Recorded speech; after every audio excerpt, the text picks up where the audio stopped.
joined as always by the one, the only Mr. Rory Budge. Rory, how you doing? Alright. What's wrong with you? It's just the standard one, isn't it? Yeah, thanks. So Rory, we're live, how are you feeling? Well, it's a different night, and it's a different day we're doing it, so I feel a bit unusual about it. Like, all day you've been worried about this, haven't you? Tell the truth. I've been miserable today. You have been really miserable? Miserable. Why are you miserable? Monday. Saturday? Monday. Saturday? Yeah, Saturday. We won. I know, it was a terrible game though. The game was crap. Awful. Like, it was one of the worst games of football I've watched, but... Yeah, to be honest, it was shocking. But, a win's a win. Well, yeah, I suppose, yeah. Give us your thoughts on the day overall then. Well, I couldn't possibly comment until the second half because I've been told I'm not allowed to because I didn't see the game.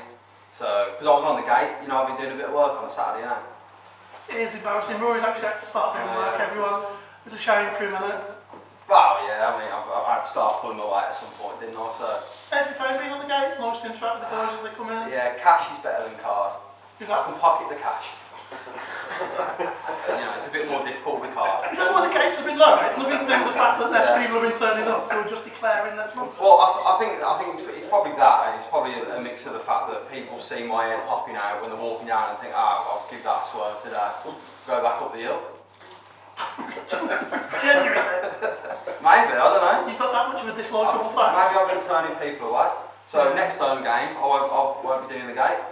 No, you will. Will I, boss? So we're live. Some people that are listening today won't know what Reds Radio is. Tell people what Reds Radio is, Rory. Well, it's a time for me and you to have a laugh and get paid for it, isn't it? We're only here for the money. You're the worst person to do this. We spent literally an hour today rehearsing this, going, we've got to be sensible, there's going to be people in the room, we're going to do it properly, and you're just prattling around. Yeah.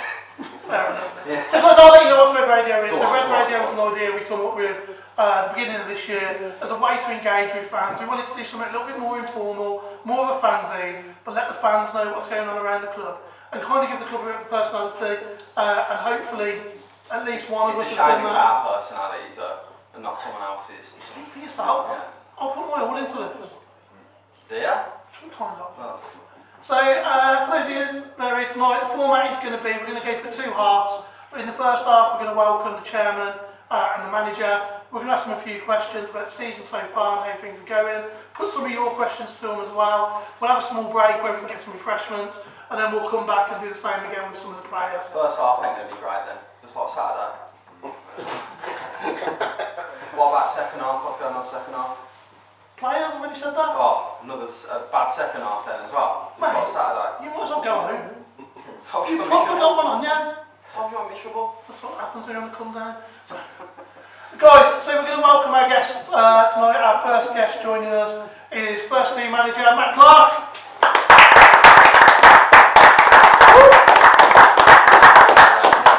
What's that? Out of nowhere there, Peter. I know, yeah. No one knew.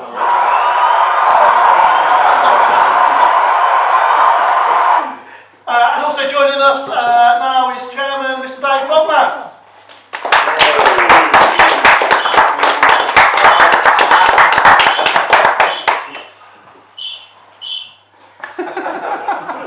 I will get used to these buttons one day. Guys, thank you ever so much for joining us on Reds Radio. Sorry that Rory's here with us. Rory, you had a couple of questions you wanted to ask the chairman, didn't you, to start with? Did I? They're right down in front of you, mate. Yeah, well, I mean, so as it is a live one, and we opened it up to thousands of guests here tonight. Millions. Millions of guests here at the Trico Stadium tonight. So we've had quite a few questions in. So one of the main ones is from, who's it from? We're always professional on this show, aren't we? So, from Dennis, Oil fan Dennis. Dave, can you explain more about the link with Birmingham City? Yeah, I think before I start tonight, I think that just a little bit of thing about Reds Radio is it was an idea, and you know, these two gents, something we've discussed many ideas, you know, as a club of things that we can do to try and engage people, and the idea was to try and make something a little bit more informal. I think as a football club, we've probably been not promoting as much as like the performance end of the football club, which obviously our men's and women's teams, the reputation of that. So this is an opportunity to really promote those two elements, and I think so far it's gone really well. You know, I did initially see it as a tactic to give a P45 to these two, but actually, you know, what we're 6 months on now, and you know, I'd say it's been very well received. The audience is growing, you know, all the time. So for you two, you know, I think a fantastic way of us engaging a little bit more. You know, so well done. I'm very proud of you so far. Tell the truth though, Dave, you hate it, don't you? I hate to see it. Every episode we record, Dave phones us up and says, can you two stop chatting so much crap? Can you just go on with it, please? I'm a serious kind of guy, but you know, even I have to outburst a few things that are said. So yeah, it's been well received and something a little bit different. So yes, the big question around the football club at the moment is the link with Birmingham City. So it's an academy grassroots agreement. In effect, it's the two clubs working together to try and promote the football in the local area. So Birmingham City are going to use this. In fact, they were here about an hour ago. They left tonight. They run their sort of talent ID centre. So they do that across a couple of counties. They use us as a base. The idea is they can feed players into the lower end of their academy. I think I'm right in saying something like under nines. I think it's the youngest they can actually formally sign players. So they can do some younger sessions with us, and they use our facility for that, and obviously a fantastic facility is. For us, we get our grassroots coaches can benefit from some of their CPD sessions, and working with them. You know, we've done some work with them already. Addition to that, there's some ticket offers for our sort of membership who can take advantage of those, and also, you know, just us from a top end, sort of hoping to bring in some players that they might release at say 16, 18, 21, either through into our sort of growing post-16 programme as in education, but also into the teams, and hopefully, you know, some future links. I know Matt himself got a relationship with Martin O'Connor, who's now their loans manager, so hopefully, you know, that can also bear some fruit. So, you know, like any agreement, it's, you know, what on paper is great, but now we've got to work together to try and do the best for both clubs to hopefully bring some really big positive results. Perfect. And that's obviously the future of the club where we're at now. So as chairman, we're probably getting close to celebrating your third anniversary of taking over. Second anniversary. You just seemed put through. Yeah. It's dragged, isn't it? No one knows it. Time's just relevant now, and since lockdown, no one knows what's going on anymore. So as owner, custodian of the club now, what are your thoughts on the club since taking over? Just dramatic in the growth. I think that the initial message at the start was to grow the club, you know, and I think many clubs, and I out there say now, I think facilities wise, we've certainly got the best, especially what we've done to it, you know, in the sort of last 12 months. Facility we've got, so it was always, you know, an opportunity to continue to grow it. You know, look at our gates, look at our players that represent us as junior players. Growing disability programme, women's programme, the reflection's really been just staggering, you know, and just think back of where we were then and where we are now, it's pretty heartening, but, you know, pretty exciting to look back. And in fact, Gary Ward, who's someone not here tonight, you know, he's someone who said to me, you know, you've got to remember, often when you're in the bubble you forget, but actually the distance we've travelled has been phenomenal, and probably far bigger than I ever thought it was ever going to be. So, you know, I always said there was probably a 10-year plan, which probably shaved a few years off. So, you know, it's nothing to do with specifically me. There's so many good people around that have helped to move it forward, but I don't think anyone would have said we'd be where we are now. So it's been a bit of a roller coaster, you know, but hopefully there's a few more years yet, and hopefully a few more ramps to go up, you know, and we'll see where we are in the next few years. It leads on to a question from John Maynard in the audience today. So John's asked, is the club in a position to challenge for promotion next season? I think it's targets, you know, and what were we 2 seasons ago? We'd lost 27 games. You know, COVID saved us. That's a fact. We were doomed to be relegated that season. So I think possibly, you know, the success we had last season. I know there's only 8 games in the season, but I think when we lost to Stratford was our last game of those 8, and that dropped us out of the promotion places for the first time during that season, and possibly a little bit skewed perspective on where we are as a club. I think this year, probably until Christmas was like a shot of realism, to be fair, and where we were. And you know, my take on it is we always need to progress. You know, where we are at the moment in the league is phenomenal. You know, and we're building the foundations. I'm not going to set a target like that for next season necessarily now, but I think everyone knows that where we are now and where we're going to be in the future. You know, everyone can see the progression. So I think in my role, probably mention too much about first team performances is a difficult bit, because my responsibility is make sure everything else enables us to be able to do that.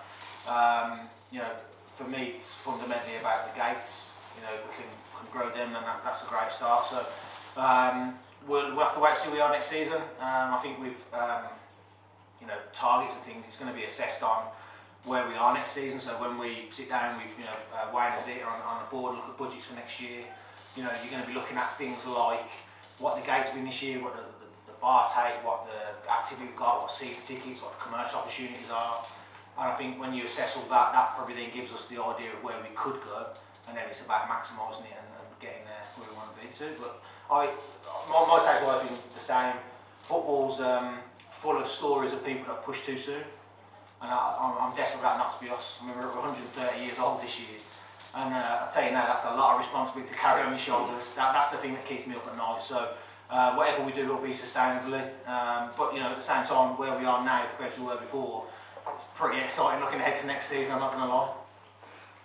Great stuff. Kind of covered one of Rob's questions. So Rob asked, what do you feel that we need to push on to the next level? I think you alluded to that, it's all into the gates and kind of where we stand. I'm guessing more financially than anything is...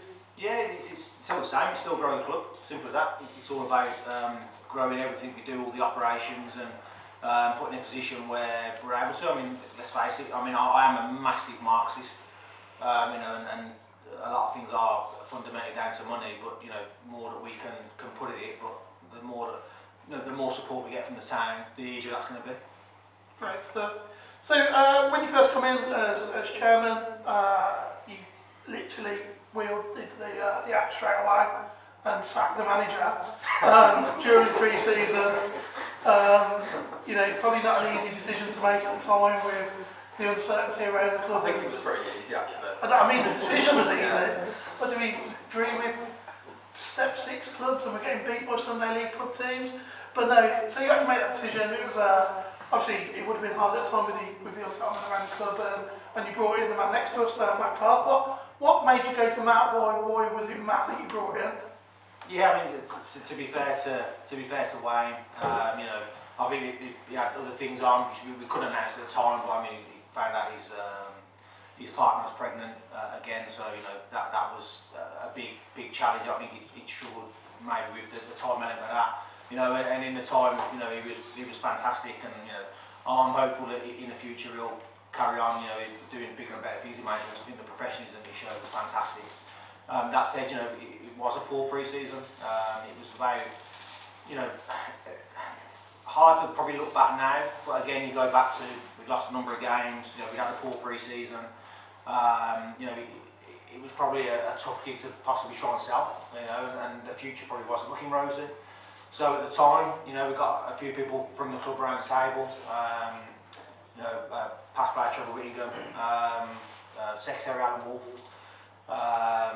and another one was one that probably needs a little bit explaining, but Darves, who was manager, you know, not long ago, a couple of years ago, and you know, obviously coming to a tough situation at the time, but you know, he was part of that, you know, people that we went to and we discussed options with, and it seemed probably quite bizarre at the time. And in fact, I remember I said to Matt as he walked in, by the way, Darves in the room. I thought, what? Like, people didn't know what was going on, but you know, Darves was someone who you know, I worked with alongside here and known for a while, and you need people like that, good football people around you, and he's always someone that, you know, I'll ring up and speak to, and you know, he was somebody else. And you know, for me it was important that if we're going to make a decision on a manager, it needs to have a lot of core people around that person, you know, because you know, things aren't going to always be easy, so you need to know you've got people around you that also support it. I keep saying this, it's certainly not my club, and we've got to work on what a lot of people want, you know, and need. So if I know I had the core. I feel like what you're saying, Dave, is it wasn't your fault. Yeah. Like, those people to saying it, Craig. It wasn't just me. Yeah, that wasn't me. No, it's having, when, it's all about judging people when things may get tough, and so I needed the support of the immediate people around me that I knew that we were making a logical decision for the club, and I'm very certain we made a right one, but that, it was a collective, decision, and it was an important one that we got right, and 6 months later I think we handed Matt a contract for 2 years. So it proved to be a positive one. Someone who understood the club, and obviously played here, so that was always a positive. And He's only made for about 4 months in that. His best contract ever, hasn't he? Yeah, he has. Yeah, we had quite a lot of period of COVID and lockdowns and things, but yeah, we've had an exciting time, and hopefully bigger memories to be made. Perfect. Gives us a chance to get Matt involved in the conversation. Before we come on air, Dave said, "Don't get me talking, because I can talk for hours." You bloody can, can't it? So. There we go. So Matt, you joined us when Dave took over the club, and the question has to be asked: why the bloody hell did you do it? We were 22 games beaten in the league. We just had a terrible pre-season. Half the squad weren't good enough, evidently, and you've gone, "Yeah, I'll do that." Apart from being mental, what's the thinking behind it? To be honest, I was having a lovely break at the time, and I had a couple of conversations with Dave. He'd actually come round to the house. Threatened threatened to build me. But I've always had, I think when you're a player, there'll be certain, you'll have special affinities with clubs, and obviously I've captained the club here when they're in the Conference North, and it just, I live locally, and it always had a special place for me. And I know it's a little bit of a cliche, but it genuinely had. We had a real good time, under Gary Wild. And Rod Brown, and when the opportunity came up, look, I've obviously, been involved in football a long time and always followed Redditch results, and they were in a bad place. And when I was considering it, I spoke to a few people involved, and they all said, are you sure?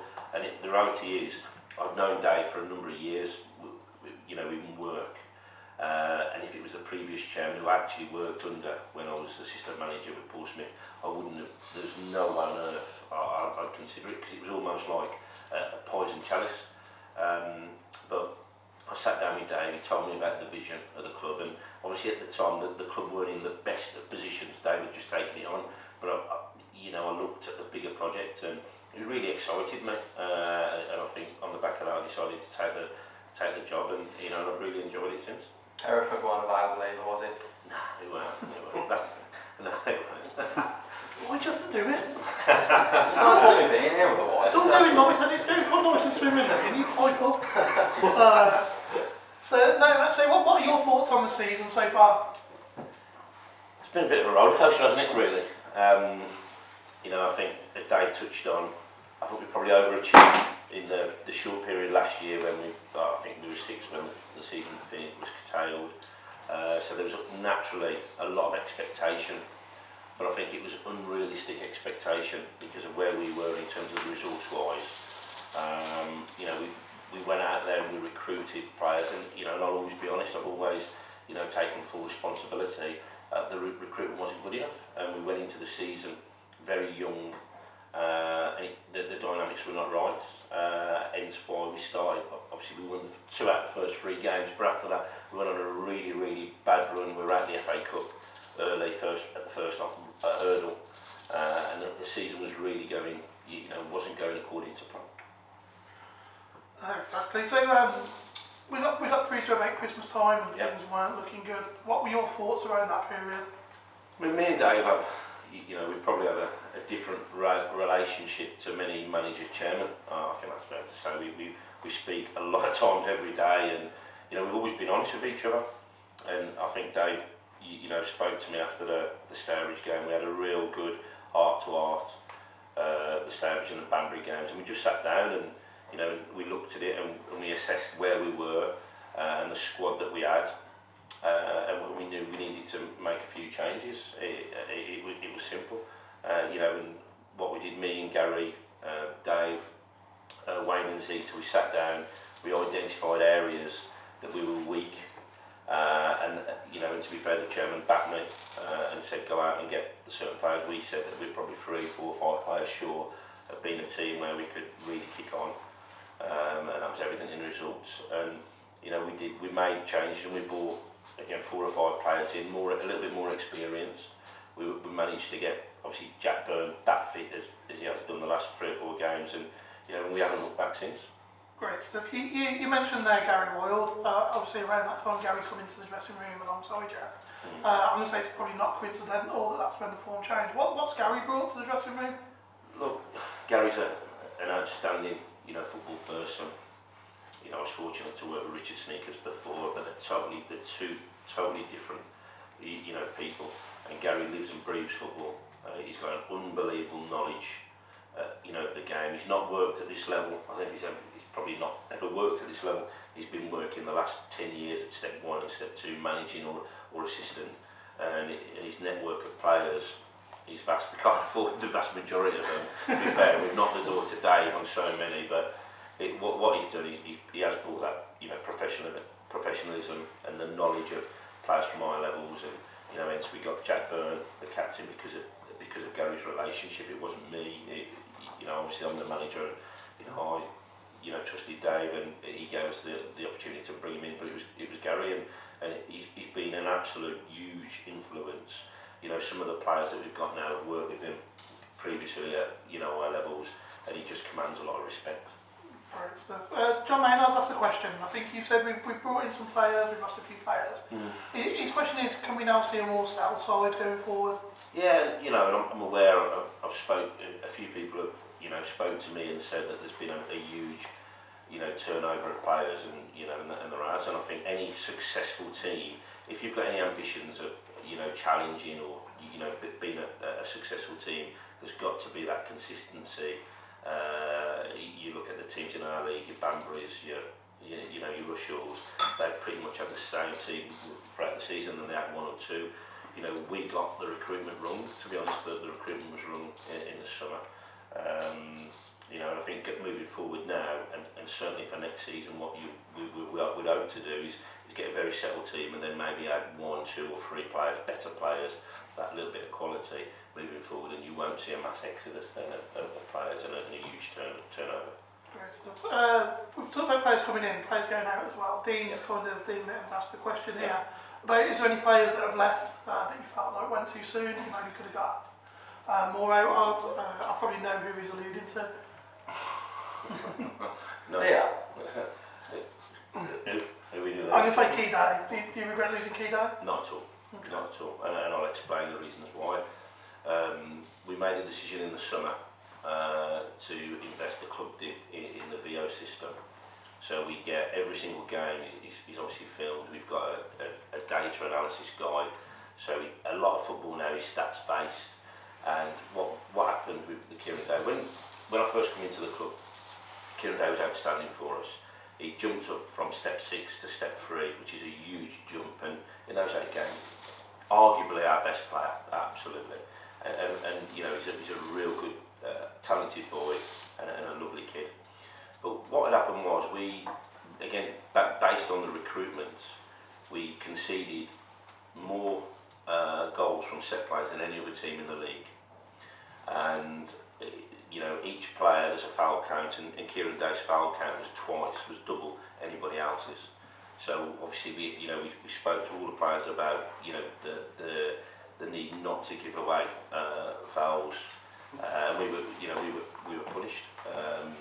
And in terms of possession stats, in possession we were quite poor. And what happened was we were struggling in the middle of the park, and there was a number of changes, and Kieran Day was identified as based on stats and performance that he hadn't reached the levels that he had the previous season.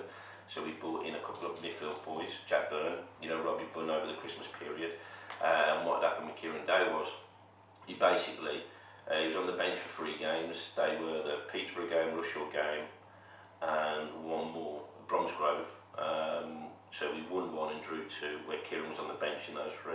And after the 3rd game, the Bromsgrove game, he decided that he was done, and he down tools on the group when we were really we needed everybody we got. Kieran was very valued by everybody, but for whatever reason, he'd had a bad run of form, and like anybody, nobody's too good to be dropped, and he was dropped based on performances and based on the stats and replaced. And the bottom line is he downed tools on the group, not just me, not just the chairman, but the rest of the players. And you know, and that was really hard to take, because the game after he was down to start and he didn't turn up, and we didn't know. I think it was not Peterborough. It was Colville away, and I wasn't aware that he was named in the squad. I wasn't aware that he wasn't coming until probably about 10 minutes into the game, when I received a text and he told me that he was leaving. Obviously, we got the game out of the way. We tried to, both myself and Dave tried to reach out to him to find a sensible solution where he could come back in and reintegrate with the squad, and we refused to do so. And so it's it's simple as that. That the boy, unfortunately, he downed tools on the group, and for me that was just such a bad decision from him. So they're the reasons. Okay, fair enough. Thanks for the honesty on that. I really appreciate it. So some of the players we had with us as well, some exciting players. We had young Charlie Williams. Do you wish you could have kept him a bit longer? Yeah, we did. He's obviously a Redditch boy, so that's really important. He's a very talented player, and I believe that if he keeps working hard and progressing, that he's going to have a big future in the game. And both myself and David and all the staff, we wanted to keep him till the end of the season. But unfortunately, what they after speaking to Burton, they were really impressed with what he'd done here in a short time. But their intention was to get him back into the building at Burton, train with the first team, with the view to trying to get into the first team squad till the end of the season. Perfect. Do you know what I do like about Charlie? Charlie actually was here on Saturday to watch the game. And he paid to He paid full price as well. He couldn't even get it for kids. Yeah, I think if I was him, I would have at least tried to get him for a £5.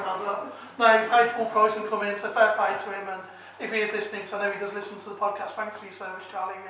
We all really appreciate it as fans as well. And I'm sure the fans in the room will agree with me on that. Yeah. So, Matt, best and worst moment of the season so far? Best moment has got to be Banbury away. It was just obviously fantastic to be they've only lost 2 home games in about the last 2 years, and they're both to us. So that's pretty good. We didn't know that. We missed that one, didn't we? Stats all. We're not allowed to talk about that really, I won't go away to watch us get beat. And the worst moment, without a shout, without a doubt, is Stourbridge away, where I felt that it's probably my lowest point as a manager. In terms of the league, it was we were really poor on the day, and I think that led to the discussions with me and Dave, and bang our heads together how we can move it forward. Great stuff. Were you at that game? I went that one. Well done, mate. So to get you both back in the conversation now. So we touched on it the Christmas period. It wasn't going well. I think we did slip into the relegation point. Was there a point where either of you were going to have an awkward conversation with the other? Yeah. I'll tell you. I'll be honest. The Banbury game, after the Banbury game, which was 2 or 3 days after the Stourbridge game, I was always learning, advice from other people in the game. From when I was playing, I never read fans forums.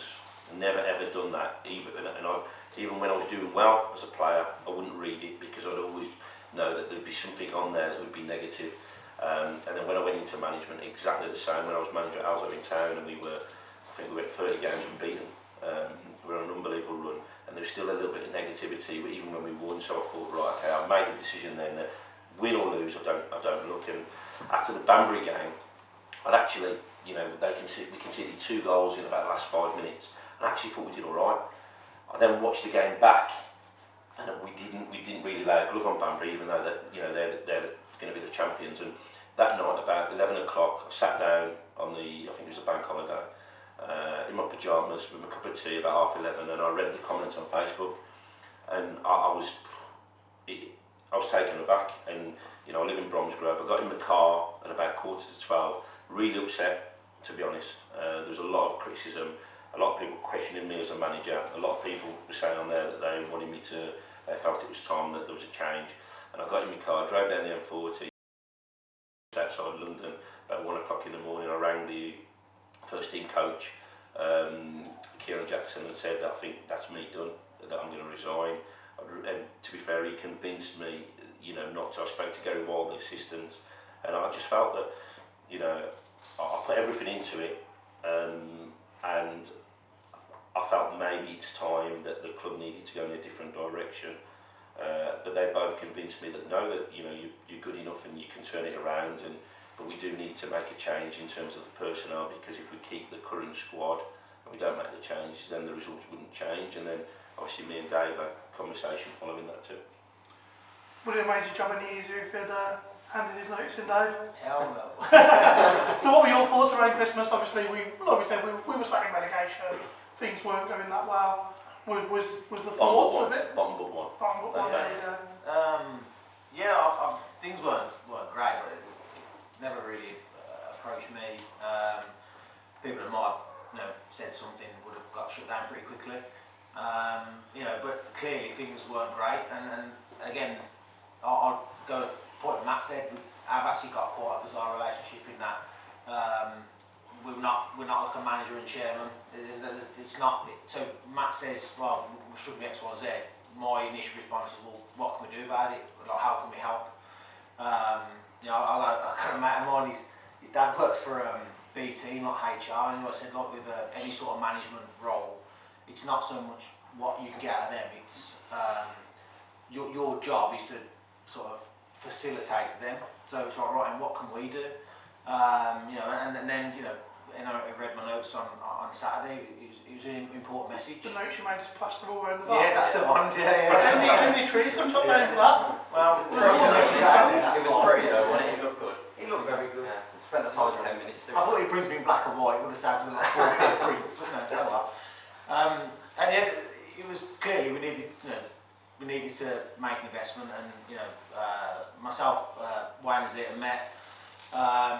We assess the performance of the club. So it's match day, it's commercial, it's hospitality. It's I think this club getting relegated isn't terminal. It wouldn't have been terminal, but hell's no, it's not part of the strategy. I think that was possibly a rumour, possibly logic. That at the time, we look at Gates, look at the club and the infrastructure. Lost the podcast. Carry on, we'll sort it out now. Yeah, carry on. You want to try and get that? I don't know what's happening. Do you have a break? Come on. It's what happens when you say we're going to do it in one take. Yeah. One second. How long has that been off? It's Dave Dulcet tone, just killed it. Everybody's asleep, look. Everybody's asleep. Sweeney's asleep, look. Right, we're back. Sorry about technical difficulties, everyone. Dave, you were telling us about sacking Matt. He tried, bro. Went down to the phone when he's trying. Remember what the question was, and just do that again. Something's going wrong. Like why somewhere? We're going to find Matt gets excited. Come back on then, didn't he? Plug was out. Look who's out. My chair. Here you go. Podcast. Yeah. No, it's just like this. So literally 2 It seconds. took us 5 takes last week, so this is good. Oh, thanks, we still ended up with that shit. Yeah. Dave, we're back. You were talking about Matt around Christmas time. About Matt sacking Matt. The same thing happened, didn't it? That's why I pulled the plug out. So Christmas notes program. So we met with Wayne as it, assessed the performance of the club, commercial Gates, and if anything, my sort of mistake from the season was probably underestimating what we'd been able to achieve this year. Stats are there. We've doubled our Gates in 2 years. So at that point, as I said, we're not going to get lost in ego trips. We won't put the club at risk, but we knew that we could do more to support Matt as a club. That saw the arrivals of a lot of players, and helps us to strengthen the team. In many ways, from a footballing point of view, there's a tweaking of formation, but from a personnel point of view, we saw a few players come and go at that point, and I think the evidence of whether that was the right decision or not is great. And the team we've got now is something that we can certainly be proud of. It's been a dramatic change, but you know, for me and my role and the club moving forward, you know, we'll do the same. We'll get to the end of the season. I'll say it because no one else will, but I'll say, hell we're safe. You know, I'm talking promotion, right? I'm sick of this. I'm sick of this. Just say it. I've seen it on Saturday as well. We're definitely safe now. We're going up. Yeah. Going up. I've more than tears with that. The matching mentions of like relegation. I will not be happy. You know, so it's you know, it's things are dramatic change. It shows you what possibly we can do and achieve. And you know, I'm ridiculously excited for next season. You know, and so when we come to assess, you know, how we can support Matt again next year, it's going to come down to commercial, hospitality, it's going to come down to CCT sales, it's going to come down to replica shirt sales, all the other things that fund football. You know, it's going to come, if we're going to make the club work, it's going to come from within the club. You know, it's pretty obvious where we can make it happen, and you know, I'm confident now more than ever that we can make it happen. You know, so let's finish this year strong. I'm certain we'll find it easier to recruit better players the higher up the table we finish, because actually people won't remember where we were at Christmas.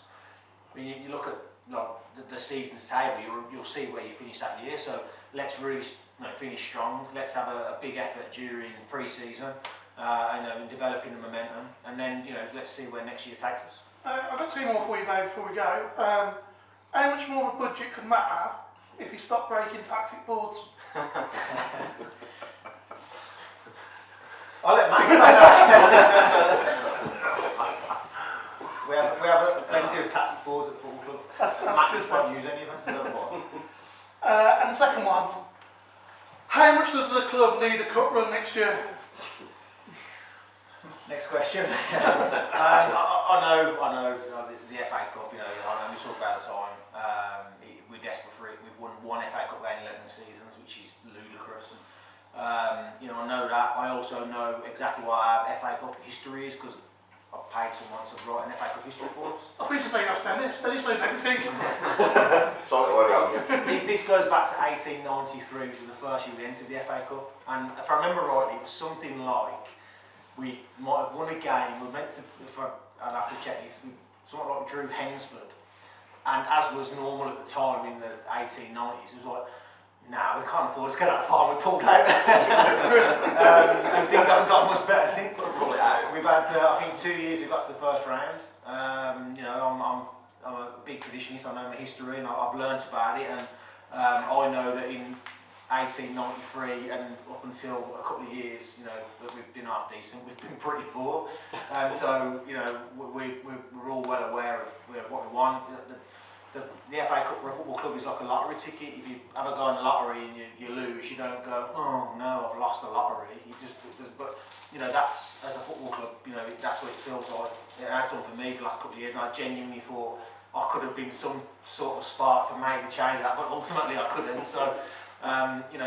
Let's see what next year's FA Cup runs, and I think the stronger we can start the season in terms of squad obviously will help that. So that's a big part of the strategy for the pre-season in the summer. Alright, first game then.